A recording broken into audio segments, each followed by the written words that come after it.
Štai čia jūs matote upę. Upė turi vandens. Vanduo upėje teka ir sukuria ką? Energiją.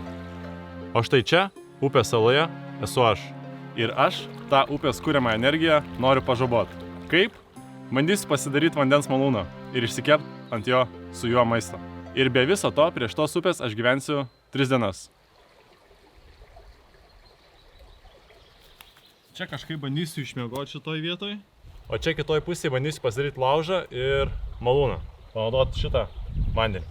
Ir taip, tikrai žinau, kad aš nesu pirmas, kuris bando pasidaryti šitą malūną, šitą mechanizmą ir išsikepti ant jo maisto, bet didžioji dalis bando iškepti vištą, viščiuką. Aš tą nedarysiu, pagalvojau, reikia šiek tiek daugiau rizikos, tai bandysiu iškepti šitą jaučio gabalą, kuris kainuoja 63 eurus. Aš šiandien labai vėlai atvažiavau, jau yra 3 valanda dienos, tai einu ieškoti medžiagų.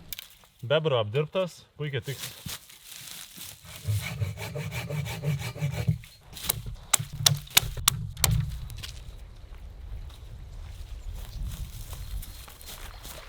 Tai čia bus mano meistarnė, aš jaunesnysis pameistrys ir ten mano namai.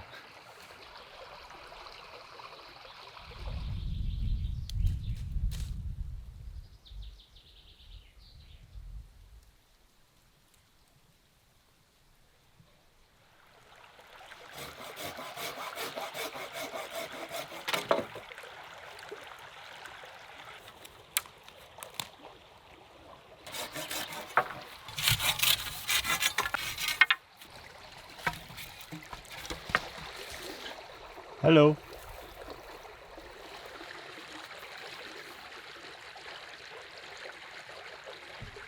Tai visa sistema bus labai paprasta. Vienas pagrindinis velenas ir 3 irklai, jo gale, kuris bus vandenyje.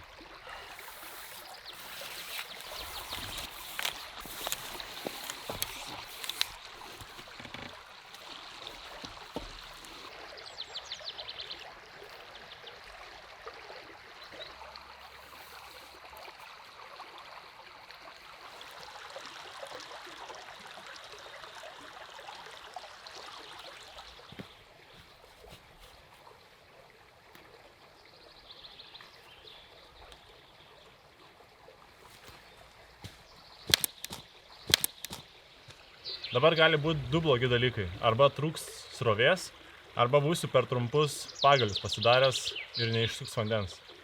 Bet pirmiausia, dabar reikia pabandyti susirasti pelekų ir pabandyti. Ir aš manau, kad dabar yra sunkiausia dalis juos rasti.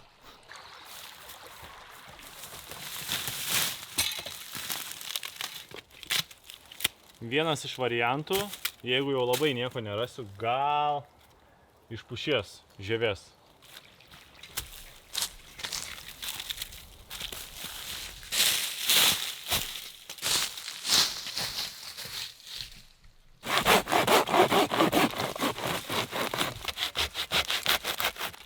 Būtų vos kietesnė, per plona, per silpna.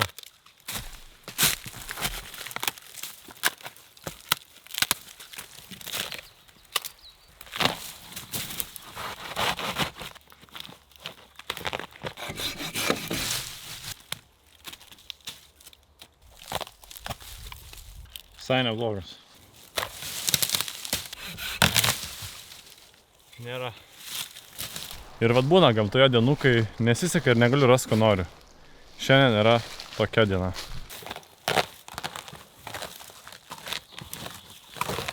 Gal ir manoma kažką padaryti.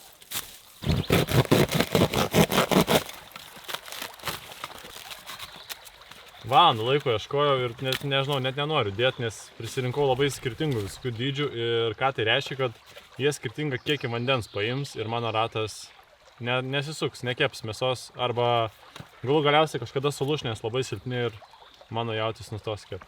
Reikia imtis antro B plano.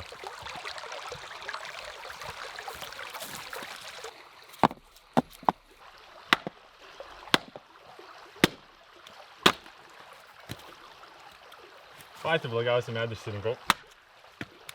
Čia yra šaknis ir visiškai neskyla niekur.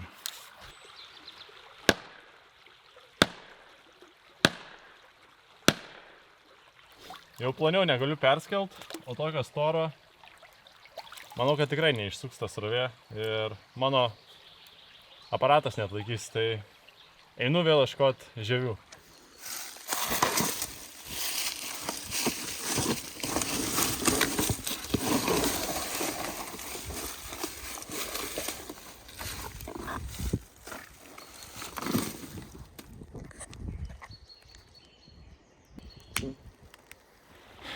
Šitas visas gėris buvo apie kilometrą nuo stovyklavietės.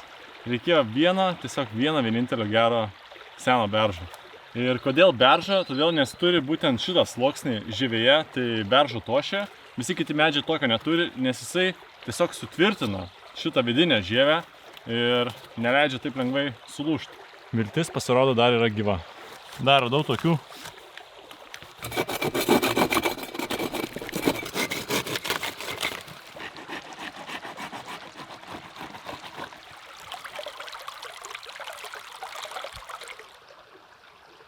Dar viena priežastis, kodėl man tie pagaliai netiko, nes nebūčiau niekaip pritvirtinęs.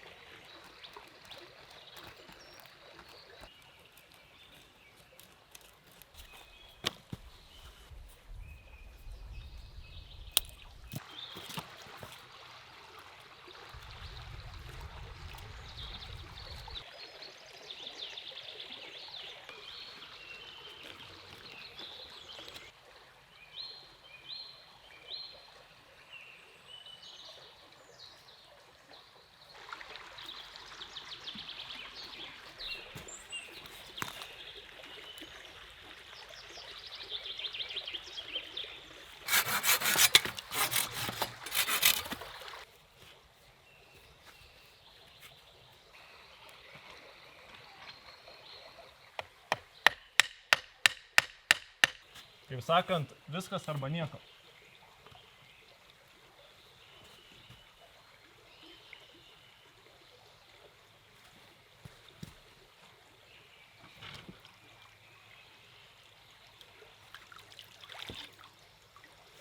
Ai.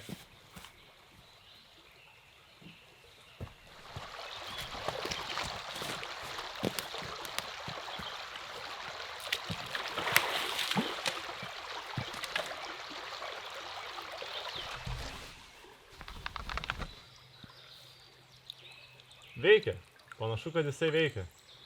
Bet dabar aš tiesiog prilaikau, nes jisai nori kristi vandenį, lygiai yra nevienodi. Bet šiandien jau nieko nebedarysiu, rytoj reikės trikojį patvarkyti. Baigėsiu temt, einu pasistatysiu palapinę.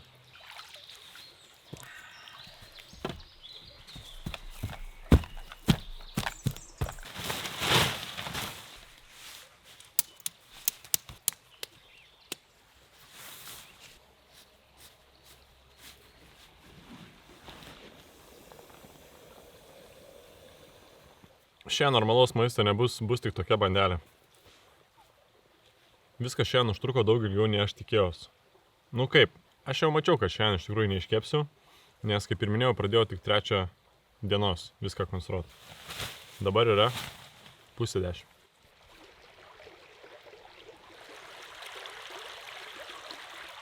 Gerai, su jumis šiandien buvo smagu, nieko daugiau nebeveiksiu, einu miegot ir rytoj kibsim į darbus, prie darbų.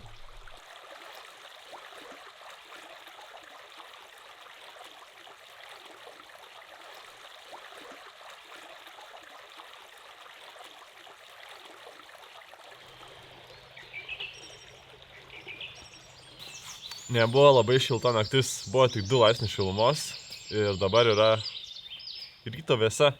Tokiu atveju, ką aš turiu daryti?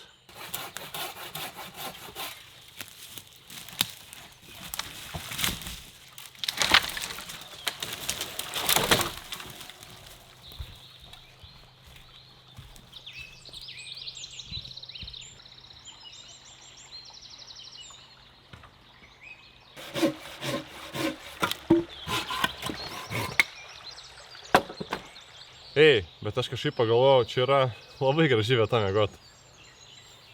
Upė saloje. Dar tokio dydžio upėje saloje nesu miegojęs.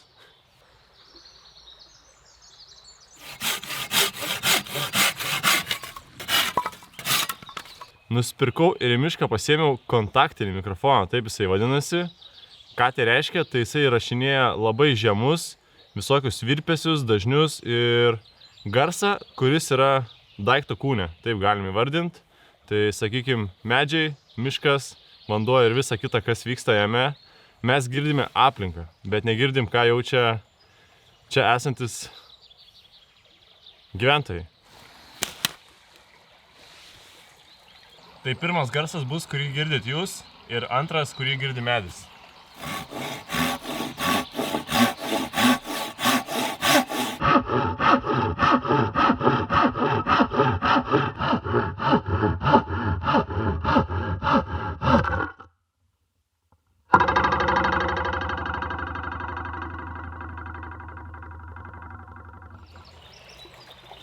Wow.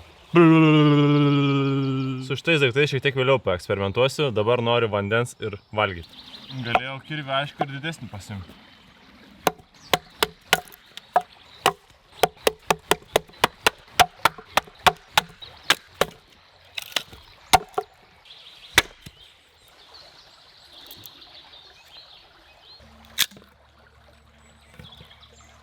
Šiaip reikėtų to mikrofono su rankom neliest, tai šitą gan sunku įrašyti.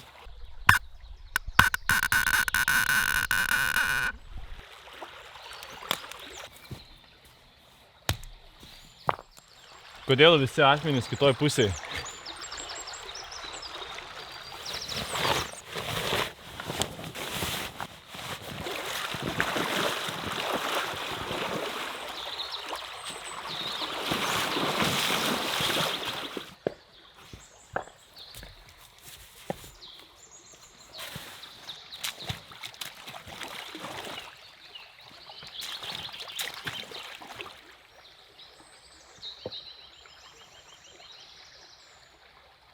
Aha.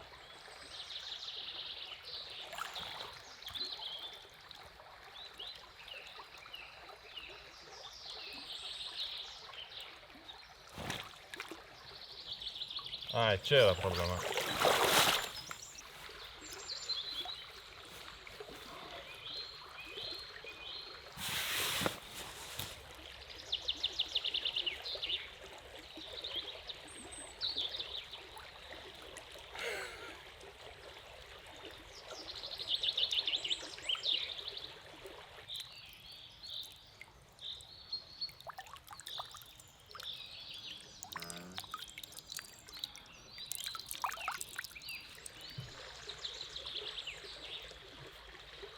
Viskas, aš galiu dabar visą dieną žiūrėti tiesiog į jį. Čia visgi pririšau, kad geriau laikytųsi ir niekur nebėgtų.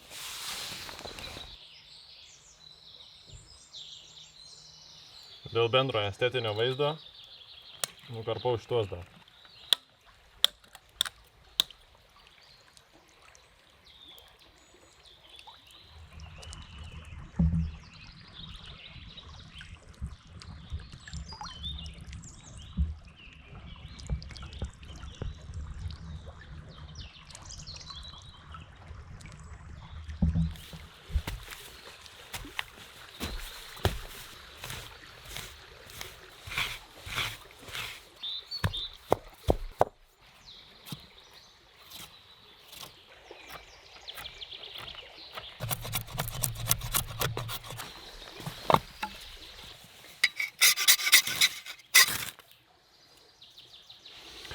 Nu eik iš čia. Eik, eik, eik.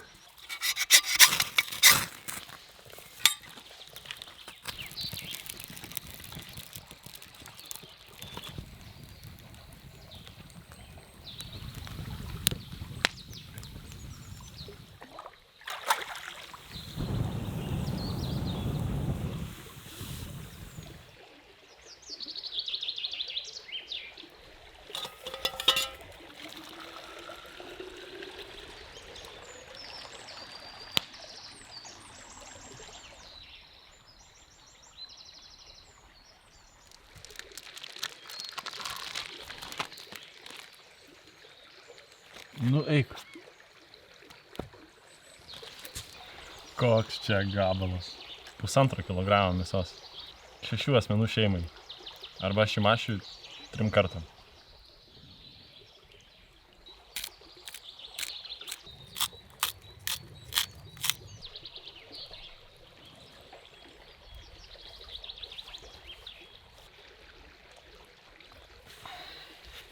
Ir dabar bus momentas, dėl kurio aš labiausiai pergyvenau. Ar prasidurs?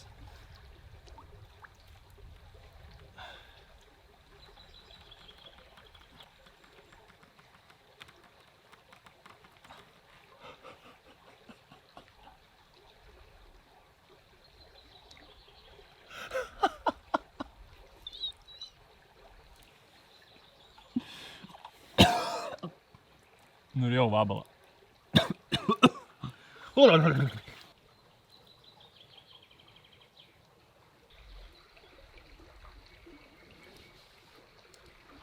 Tai yra nuostabu, tiesiog fenomenalu.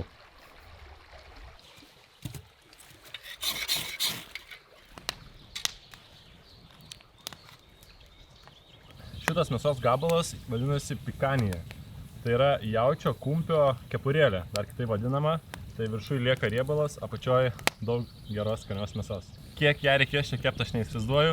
Turiu termometrą, tai dabar yra 15 laipsnių. Man atrodo, kad rare yra apie 45 laipsniai, tai kažkas tokio ir bus. Arba medium, 50. Ir iš šitos mėsos aš gaminsiu wok. Nu, nieko aš nevoksiu, nors gal pavoksiu šiek tiek jūsų laiko ir pristatysiu šio vaizdo įrašo rėmėjus. Santa Marija! Aš azijietiško ir meksikietiško maisto fanas esu jau tikrai labai seniai ir kas ilgai jau žiūrit mano video, tikrai galėjot pastebėti, kad būtent Santa Marija produktai dominuoja mano vaizdo įrašuose ir pradedant tortilijomis, baigiant fajitomis, o šį kartą šituo jaučiu. Ir man net nekyla liežuvis vadinti šito reklama, nes tai yra labiau nuoširdi rekomendacija būtent Santa Marijos produktų. Ir tikrai labai daug žmonių galvoja, kad azijietiškus ar panašaus tipo patiekalus yra labai sudėtinga pasigaminti. Tai jeigu šimašis miške gali, tai jūs namie tuo labiau galite. Nu, dėl šito dar pažiūrėsim. Ir šiuo metu Santa Marija yra atnaujinusi savo wok skonių liniją. Tai pasipildė naujais skoniais, o šiandien aš išsirinkau saldų korijetį. Nežinau kaip bus, bus kaip bus. Ir įdomiausia yra tai, kad wok patiekalą su šitais produktais jūs galite pasidaryti per 20 minučių. Nu, jeigu nedarysit vandens malūno ir nekepsit jautienos gabalą ant laužo. Ir aš nemanau, kad reikia būti super šefu, kad pasigamint skanų ir gardų maistą. Reikia tiesiog šiek tiek drąsos ir noro.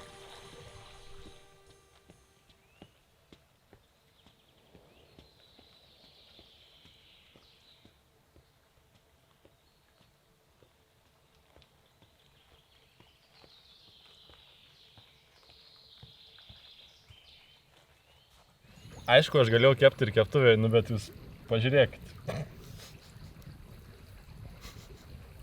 Jūs man dabar gali duoti bet ką. Antį, vištą, paršelį. Paršelis.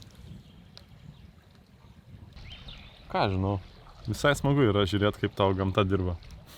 Upė dirba.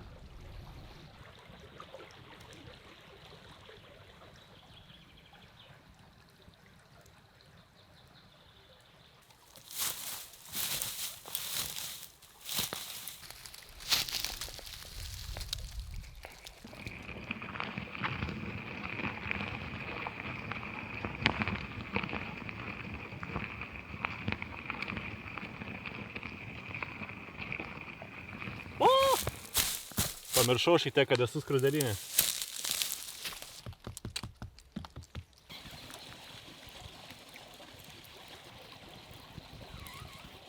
Jau 40. Visai nedaug liko.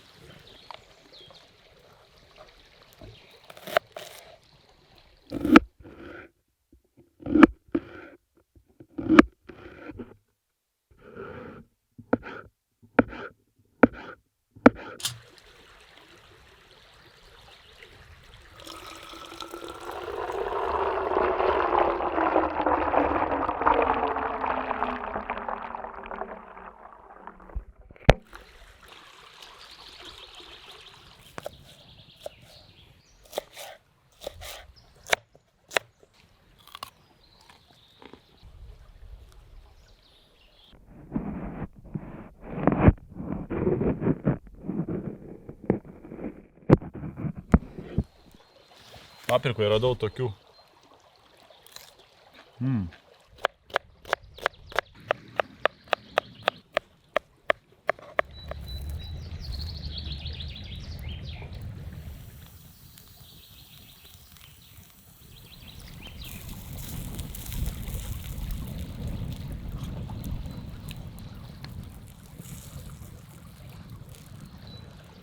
Eik tu sau. Wow. Dabar atsiskleidė visų gražių tiesiog. Jaučiui panašu gana. 50.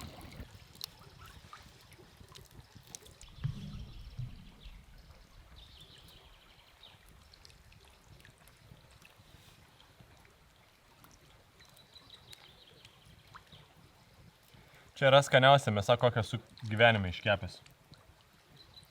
Nuoširdžiai sakau.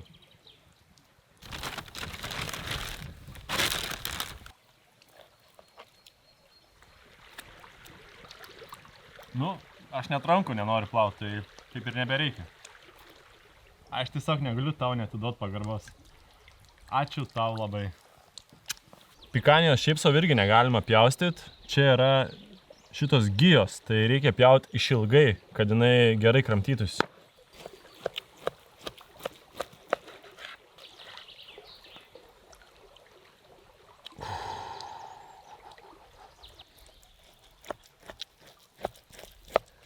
Jos kept daugiau visiškai nebegalima, tai aš tiesiog ją įdėsiu ant pačio galo, kai viskas bus iškepę, sumaišysiu su viskom.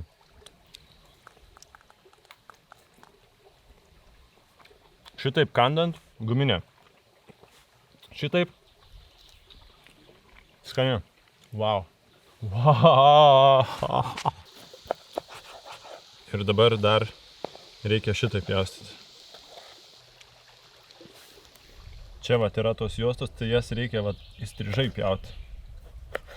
Šitą likusį gabalą paslėpiu nuo saulės. Tas jautis augdamas ir taip Argentinoje. Tos saulės gavę per akis.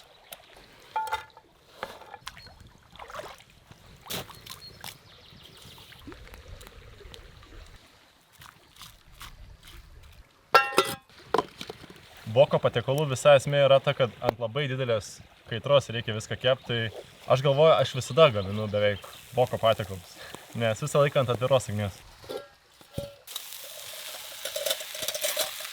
Gal reikėjo jos perpjauti ir gal dar nevėlu.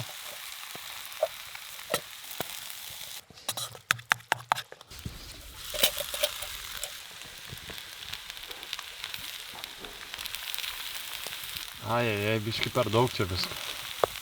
Čia mažas vokiukas bus. Abiem padažo, žalios citrinos sulčių, pipiriukų.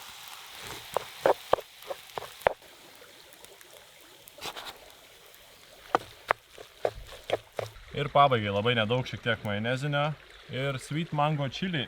Aleliuja, viskas. Nu ir dar sezamų sėklų, kad būtų visiškai azijietiškai. 2 dienas darytas maisto patiekalas. Tiksliau jautis keptas 2 dienas, o šitas padarytas per 25 minutės.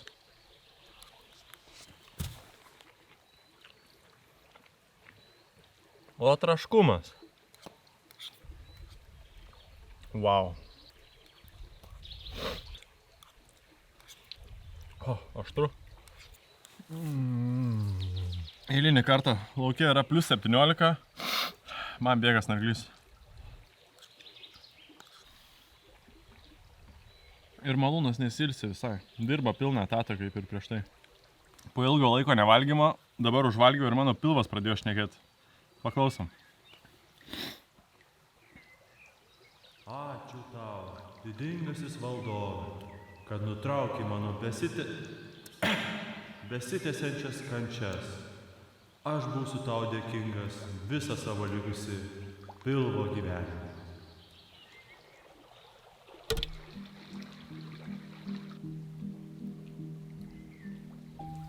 Žiauriai karšta šiandien. Pasideginsiu. Kaip driežas visiškai jaučiuosi. Ant kiek čia yra malonu būti, jūs net neįsivaizduojat. O gal tik įsivaizduojat.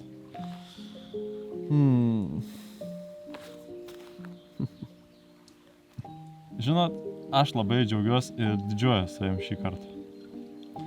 Labai skeptiškai žiūrėjau ir galvojau, mano rankom be nagų tikrai nepavyks šito prietaiso padaryti veikiančio.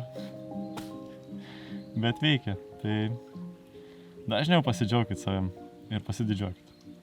Bet tik šiek tiek, ne per daug. Bet reikia savim pasidžiaugti.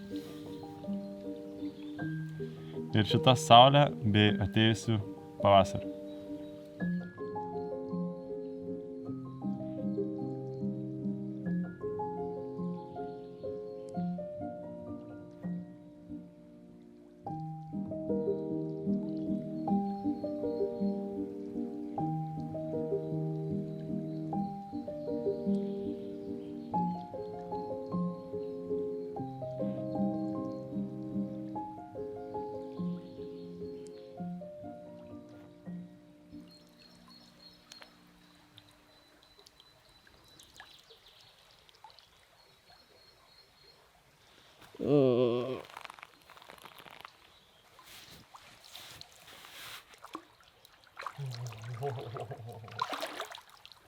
Gerai, vanduo nėra toks šiltas kaip lauke.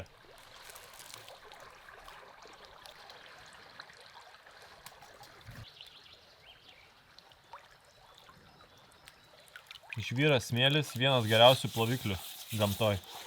Svarbu gerai išskalaut, kad netraškėtų paskui. Jūs vien dabar pasiklausykit.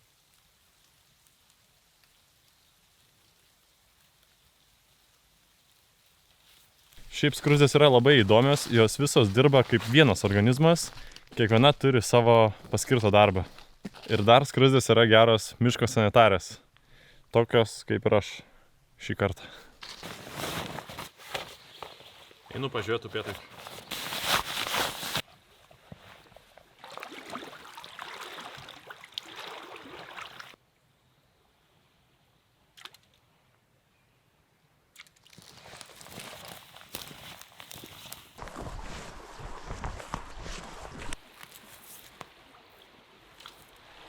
Kaip 80% upėtakių žvejų pasakytų, mažokai vandens.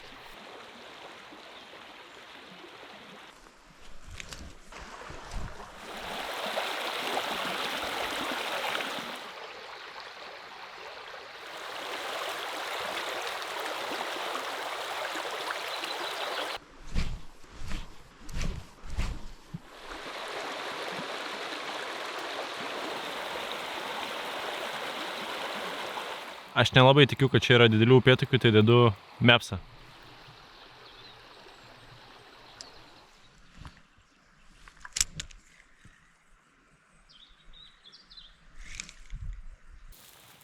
Turėjau kibimą.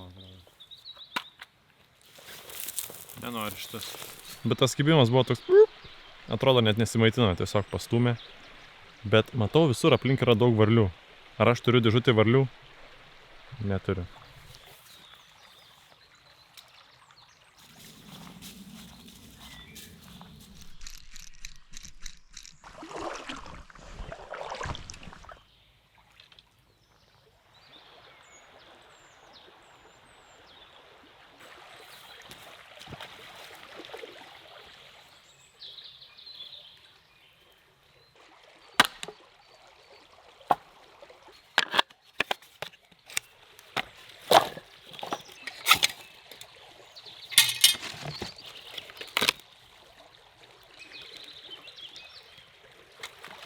Aš šitiek beržų tošės gyvenime nesu turėjęs laužų iškurt ir greičiausiai niekada nebeturėsiu.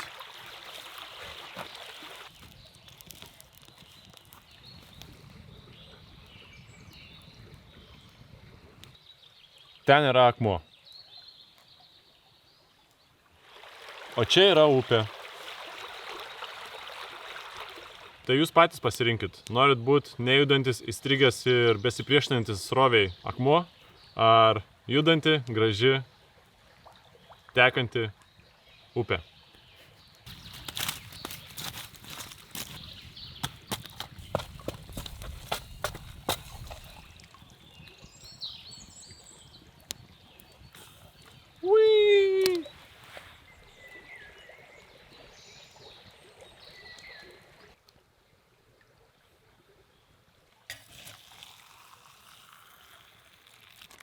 Aš tiesiog, žinokite, jau parduotuvę ir pamačiau tokius sausainius.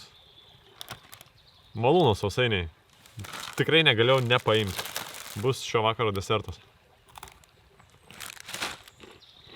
Ką aš jums galiu pasakyti, šiandien diena buvo sėkminga, gera diena.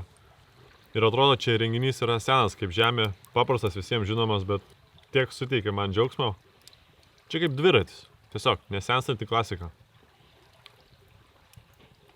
Nežinau, ar tiko dviratis čia šitoj vietoj, bet mane vaikystėje vadindavo dviračiu kažkodėl. Gal dėl to, kad rankas buvo kaip dalgiai, bet dabar nevadina. Dabar vadina mopedu. Noriu jums pasakyti, kad dabar įvyks kai kas labai netikėto. Jep, aš jau lovoj.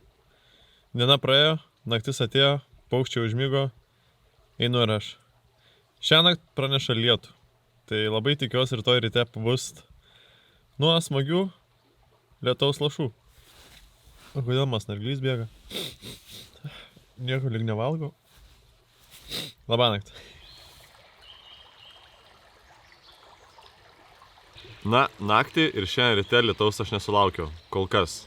Bet ko naktį sulaukiau, tai svečių. O gal labiau reikėtų sakyti šeimininko šitos salos, tai atėjo bebras. Išlindo bebras ir pradėjo kažką griaužt. Iš pradžių labai tyliai, neaiškiai, nes jis tiesiog žinojo, kad aš čia gyvenu, turėjo žinot, nes aplink mane matos tikrai gyvena bebras. O aš savo gyvūnų kamerą padėjau čia, kur yra bebrų takas į vandenį ir matosi jų darbo žymių visur aplinkui, tai nežinau, gal kažką nufilmavau. Deja, bet pastarąsias 2 naktis bebro čia nebuvo.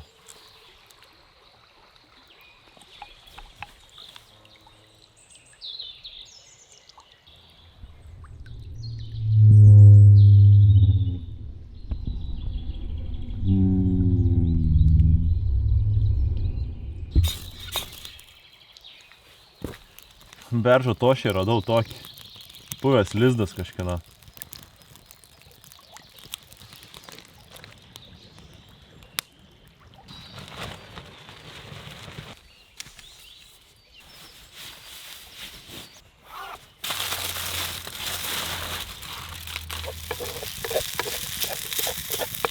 Ir nieko čia žinau, kad nėra gėdingo valgyti 3 kartus tą patį patiekalą. Žiūrėkit, jau tuoj gegužės mėnuo. Ką tai reiškia? Kad liko vos va tiek laiko uždeklaruoti pajamas ir paskirt 1,2% gyventojų pajamų mokesčio dalį. Tai noriu tik priminti, kad tai galite padaryti ir skirt mano įstaigai Šimašius gamtoje. Ir nuo jūsų bankų sąskaitos tikrai pinigų nenuskaitys. Tie pinigai tiesiog yra ir kiekvienas dirbantis, mokantis mokesčius gali juos paskirti. Ir gali pasirodyti, kad tas 1,2% tai labai maža dalis, bet man kaip kūrėjui tai yra didelė dalis ir didelė pagalba daryti tai, ką darau, kurti šitą turinį. Kaip pavyzdys, aš aplink dabar labai daug girdžiu paukščių, bet aš norėčiau jums juos ir parodyti. O tam reikia gero objektyvo. Tai labai paprastas pavyzdys. Jūsų skirta parama nukeliaus kažkur arčiau paukščių, kad galėčiau juos pamatyti ir galų gale parodyti jums. Ir jeigu jūs jau esat uždeklaravę, vis tiek galite paskirti tą paramą, bet jeigu nežinot kaip, tai parašykit man, aš mielai padėsiu. Ir šiam momentui aš nežinau, kiek kas paskyrė man tos paramos, sužinosiu tik rudenį. Tai gali būti, kad ten bus tiesiog 5 eurai ant kebabo, bet gali būti, kad išeis pusė objektyvo. Nežinau. Bet kokiu atveju širdingai dėkoju.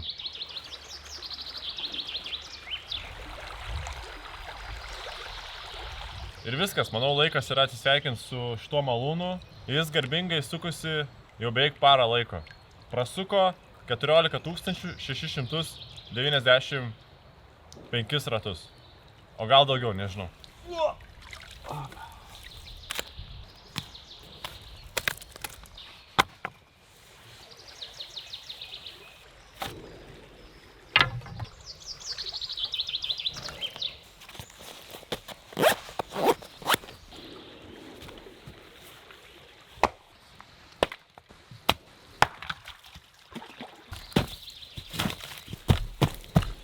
Čia tau garbingasis bebrė už tai, kad leidai apsistot.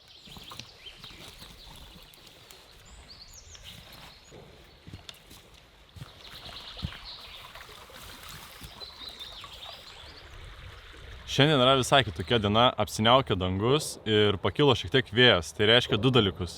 Kad gali būti, jog geriau kips upėtakiai, tai eisiu pažvejot. O kitas dalykas, vėjas reiškia, kad medžiai turėtų pradėti kalbėti. Einam jų paklausyti.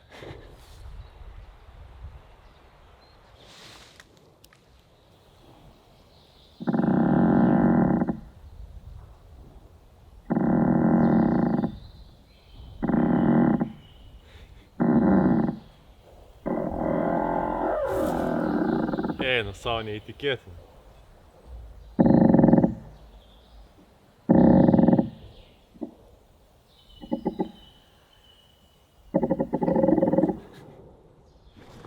Aš jau labai noriu į mišką per stiprų vėją, uraganą. Įsivaizduojat, kiek būtų šnekančių.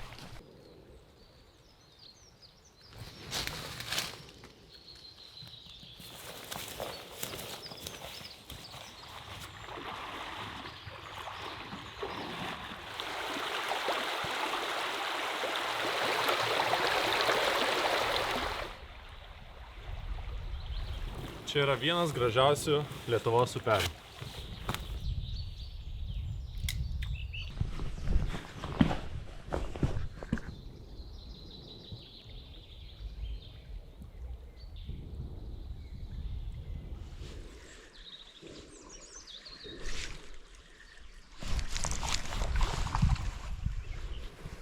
Atsikabino.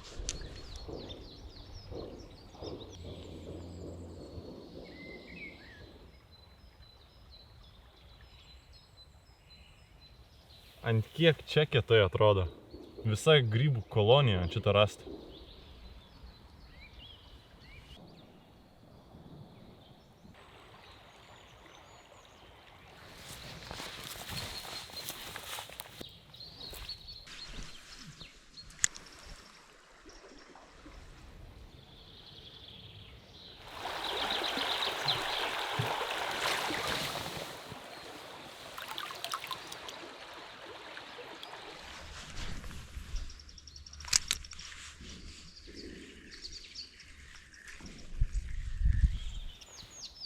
Ką tik mačiau, kaip iššokau upėtai. Ir aš jį pagavau.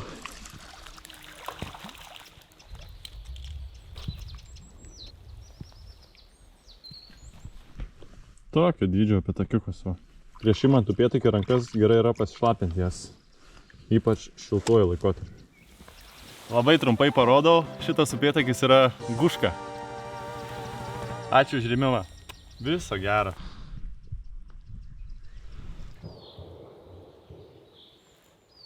Jeigu nešaudytų, būtų aiškiaus.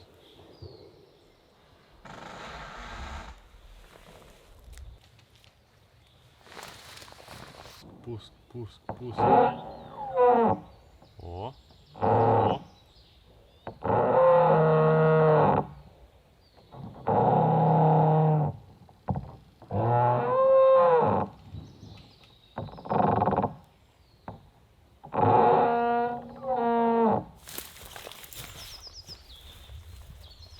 Tikrai bebras prisidėjo prie jo išvirtimo.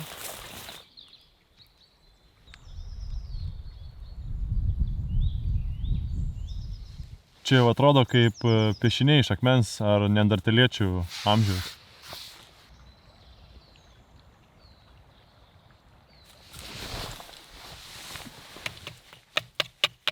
Kokios dalies kaulas čia yra, jūs man pasakykit, nes aš nežinau. Spėkit, ką turiu užkast. Jautiena. Spėkit, ko nepasiėmiau. Labai svarbaus daikto. Tiesiog, aš nieko nesakysiu, jūs spėkit, ko aš nepasiėmiau.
Vaikščiau pagal šitą upę jau geras 3 valandas ir padariau keletą išvadų.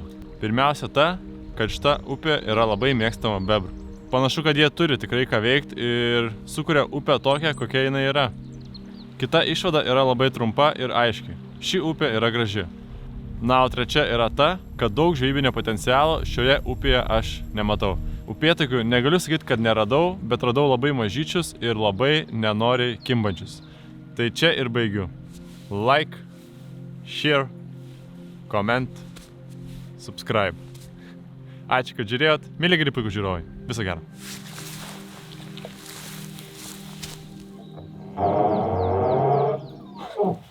Taigi, juokauju. Šitam ąžuolui čia uraganų reikėtų, kad jis ką nors išbezdėtų. Aš net ausinių nesu įsikišęs. Oi, kokie jūs naivus. Iš tikrųjų, tai čia šis palėgėlis skleidžia šios garsus. Tebūnė čia bus jums pamoka numeris 1 - netikėt viskuo, kas vyksta socialinėje medijoje. Tam aš jums ir esu, kad rodyčiau, kaip yra iš tiesų. Bet visi kiti garsai, kuriuos girdėjot, yra tikri. Net ir to palėgėlio.